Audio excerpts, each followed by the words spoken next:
Hello YouTube.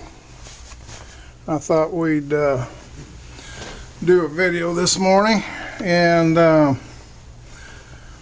show you some of the projects in progress, and I'll show you some that we're going to do on camera, and here's two of them today. The big one here is a chopper, and that was made by Kylie Harris, and this is going up to Cliff Stamp for testing, and I'm going to test it on the Stump of Doom, which you are soon going to see in probably a video tomorrow if the rain will hold off finally. And we're going to make a leather sheath for this, and I decided I'd go ahead and film that, and you guys could kind of see how I do it. It's I'm sure real leather workers will laugh at me, but it's the way I do it, and it seems to work okay, so we'll see that. Let me put this in a case so we don't lose a cat or something. And then here we have today's star of the show, if you will, and this is going to be the Funky project. And this is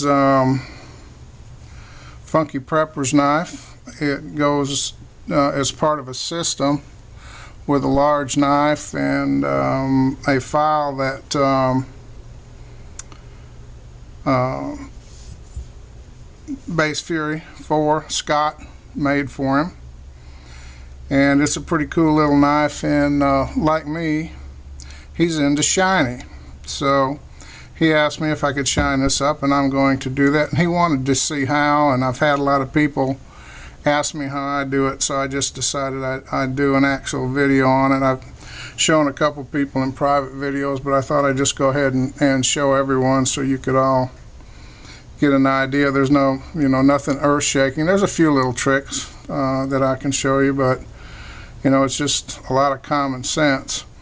So the first thing we're going to do is get set up to do this, and I'm going to have to play with the camera some. I have it mounted overhead now, and so I will have to be moving you guys around here. So let me get the camera hitting where it needs to hit real quick like.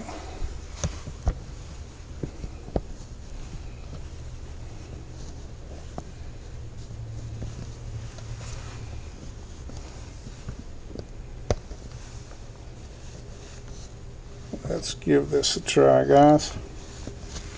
I apologize, but there's really no good way to do this. Let me see. Yeah, I think that'll work. So we're going to move this. This is an old strop that I no longer use.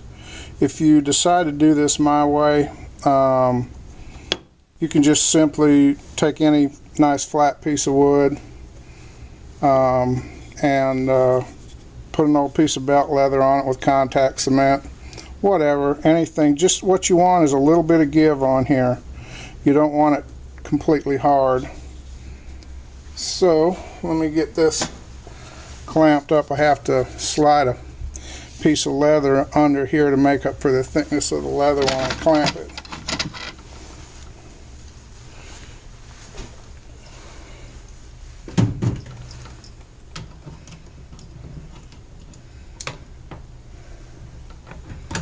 And then I just clamp this down so that it's one less thing to be moving, especially when you're doing this with a knife that's already finished and sharp. It's just one more item that's not moving around, not something that you have to try to control. And I like to get that pretty tight because we're going to put a good bit of pressure on it. Let me check that. I think that'll be about perfect, or at least as perfect as I can get it. And what I do, I kind of look the thing over and then see how finely the parts that we're going to actually polish are finished, because I want to start with the finest grit paper that I can.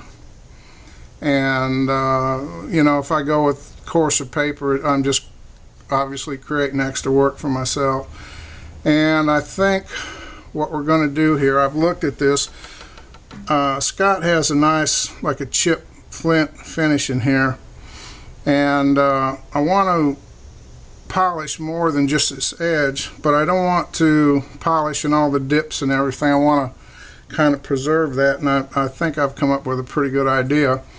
So what we're going to do, and I just touched it lightly here, is I'm going to polish this completely, and then wherever the chip flint is, I'm going to just take the very top surface down so that it's smooth, but I'm going to leave the insides rough, and then we're going to polish all this. And we're going to do a little trick in these, which I'll show you in the next video, to kind of dress this up a little bit where the cuts are taken out in here too. So I'm going to go up to my sandpaper here, and I think I'll start with 320 on this if I have some. Yeah, because this is pretty finely finished. If I find that it's taking too long, I can always back off and go to something a little rougher to take it down. Now what I'm going to do, and here's one trick, is I will put this sandpaper, I crease this front edge, I push the back edge down as tight as I can. This surface here, you don't want this bulging up like this or any humps or anything. You want it down just as tight and flat as you can get it. And then I take an ordinary spring clamp and I clamp it down, so I end up with something like that. I've tried all kinds of stuff to lubricate this, and the best thing I found is just plain old Windex. Now what would modern civilization be without Windex, I ask you? And I just keep this wet with Windex, and I've got some paper towels over here to clean off to check my work. Now I prefer this. A lot of knife makers have a specialized clamp, and they'll clamp the blade in like this. I don't like that because I've got this sharp point pointing right at me.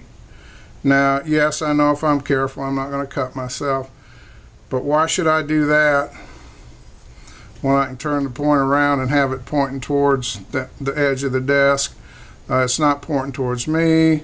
It's not clamped up in something, and then something happens, I walk off and leave it, and somebody walks by it. Especially when you've got something like this that's already been sharpened. I think this is just a safer way for me to do it. The other thing I like about this, and you'll see this as we get into it, is the control I have with this.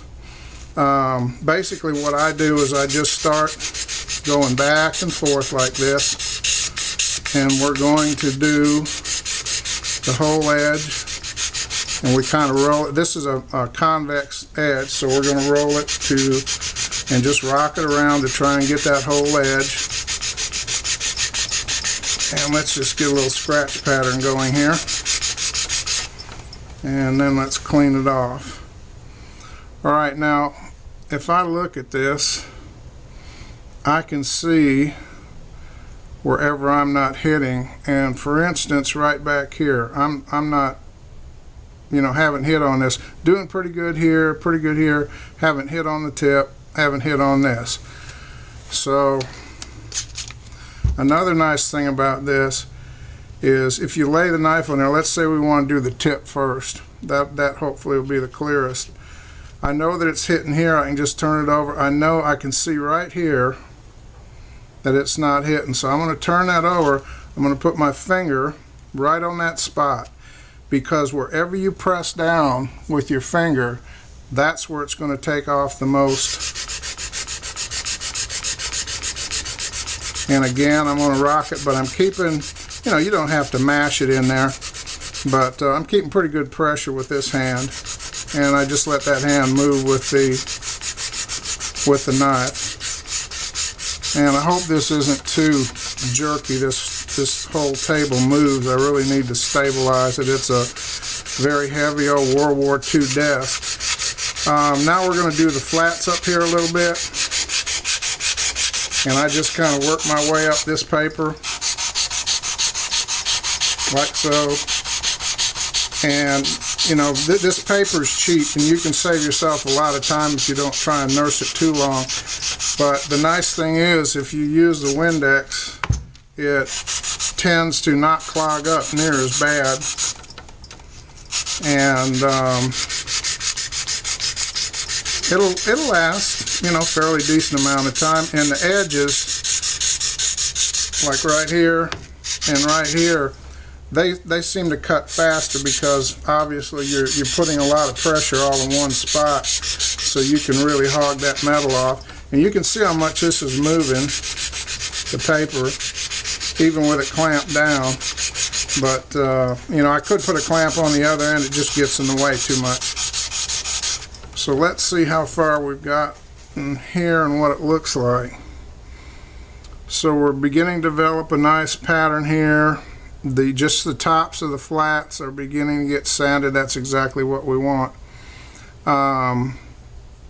At this point, we're not concerned if you do little short strokes like this. Maybe you're working on one area, you tend to get marks where it stops and starts.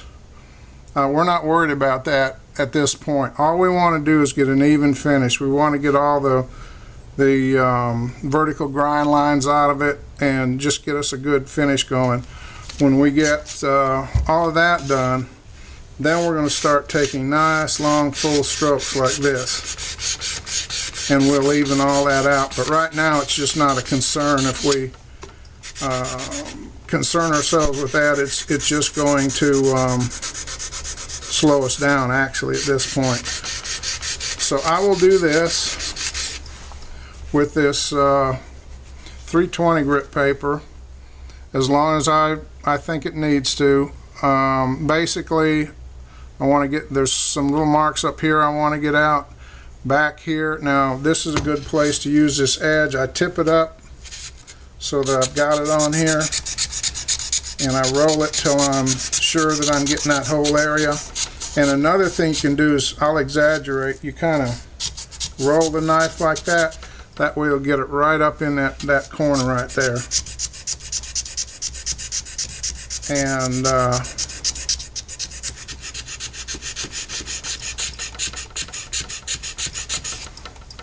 and I can just wipe it off and check it. And we're getting pretty close. We've got some marks in here. And of course we're going to do this edge. At this point, if you want and you're more comfortable, you can wrap the blade once you've done both sides of the front, if you're doing the handle. Normally, obviously, you wouldn't be doing that.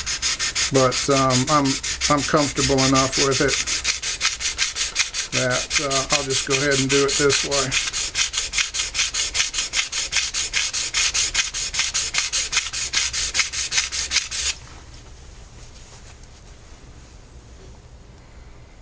And you can see just the tops of those bumps starting to come up, and it's going to leave us with this nice cool frosted area down in there. Now I'll repeat this once all of this is uniform. I'll repeat this with finer and finer grits, and like I say, I always start with the highest grit I can, and then I go up to about 2,500 or 3,000 grit, and then we'll take it to the buffer. When you go to if you want a really good mirror finish, you should just about have it before you go to the buffer. If you do this at lower grits and say, I'll just take that out on the buffer, you're going to ruin the grind lines, you're going to ruin everything. So you want to do this all by sanding basically. And then only at the very end are you going to go to the buffer. And you shouldn't be on the buffer for, you know, 4 or 5 strokes on each side, and you should be done.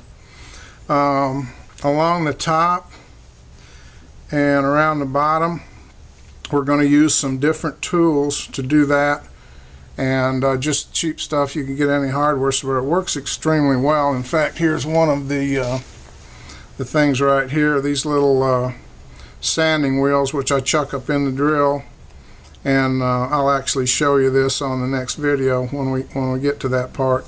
And it really is great at hitting all these curves and getting in here. The top we can do either by hand, or if you do have a belt sander, you can do it on a belt sander around here and around the top. And then I go to this on the bottom. So I'm going to cut this video off now. Basically, that's what we're going to do.